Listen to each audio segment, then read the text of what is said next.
This podcast is for informational purposes only and is not intended to be used as personalized medical advice.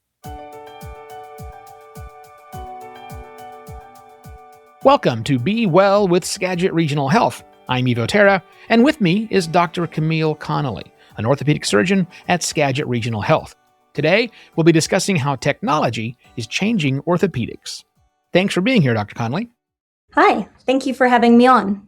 So let's get into this by talking about maybe some of these new technology trends in orthopedics that are really changing how you treat patients. What are some of those trends? Well, the orthopedic field continues to make advancements in technology for the goal of achieving return to function faster and safer for patients. Advanced imaging, like CT scans and MRI, help surgeons formulate surgical plans before stepping into the operating room, while intraoperative tools and imaging, like robotic assistance and minimally invasive tools and techniques, help us to provide more predictable outcomes with less risk of wound complications and less postoperative inflammation and swelling. Additionally, 3D printing makes options for customized implants for complex reconstructions and revisions, or otherwise abnormal anatomy for which there is not a good off-the-shelf solution. Well, I'm quite interested in that last bit because speaking of abnormal anatomy, boy, is that me. But we'll get there in a minute. I want to go through these in a logical order. So great. Lots of new technology coming out to help us patients recover better from this, obviously. Can you talk about maybe some of these new technologies and how they help identifying potential risks, maybe complications in orthopedics early on? Sure. Especially in complex cases, advanced imaging, meaning the CT scans or MRI scans, can help quantify the quality of the bone or the tissue that a patient has. Defects or tissue loss can impact the surgical technique and the implants needed to accomplish the surgery.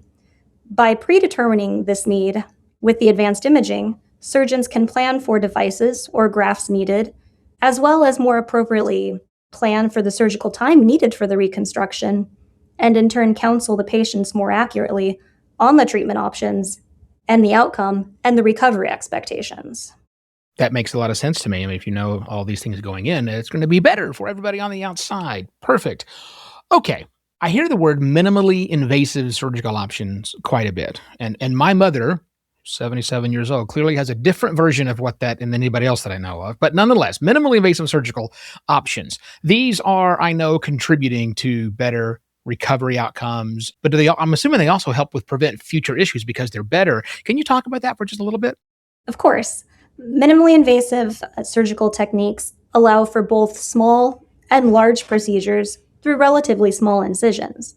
The main advantage of the small incisions is a reduced risk of wound complications, including wound healing time, along with less swelling and inflammation. Not no swelling or inflammation or recovery time, but less. By combining the small incisions with robust fixation, when appropriate, surgeons can also advance the recovery timeline of patients back to weight-bearing activities. For instance, with minimally invasive Achilles reconstruction and minimally invasive bunion correction, using small incisions and robust fixation, we can often return patients to progressive weight-bearing within a few weeks. The soft tissue and the bone healing will continue on much longer, but the patients do not have to be off of their feet all of that time. All right, now I want to get into this 3D printing stuff because that sounds pretty fascinating, especially for me. You said earlier for abnormal, I'm not exactly sure what you said, but I'll use the words that my doctor said. You were born with a defect in your shoulder. My shoulders are tilted forward, and so they're talking about doing things to kind of help some of this impingement here, but I hadn't even considered 3D printing might be an option rather than, I guess, an off-the-shelf new shoulder socket. So yes, so depending on the deformity, there may not be good off-the-shelf options for someone's orthopedic problem. 3D printing allows us to rebuild joints that once had no reconstructive options, including custom total ankle implants, including total talus implants where the whole bone has been destroyed and you're actually making a 3D metal bone implant. This happens after bad traumas or sometimes after cancer resections in what used to be non-reconstructible joints. In my practice, what I use 3D printing the most for is creating cutting guides to streamline surgical reconstructions. I use it in my total ankle arthroplasties, but I actually use 3D customized implants in some complex or revision ankle and foot reconstructions, or the case of a catastrophic talar osteonecrosis. That's a bone death of the talus bone, which is the ankle joint bone.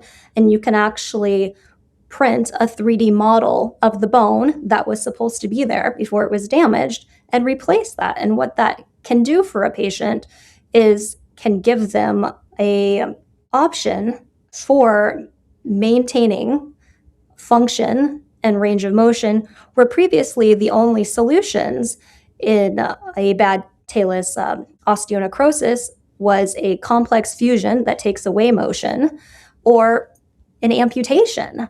And these implants can be combined with ankle replacements and allow patients to have a chance at a much more normal function.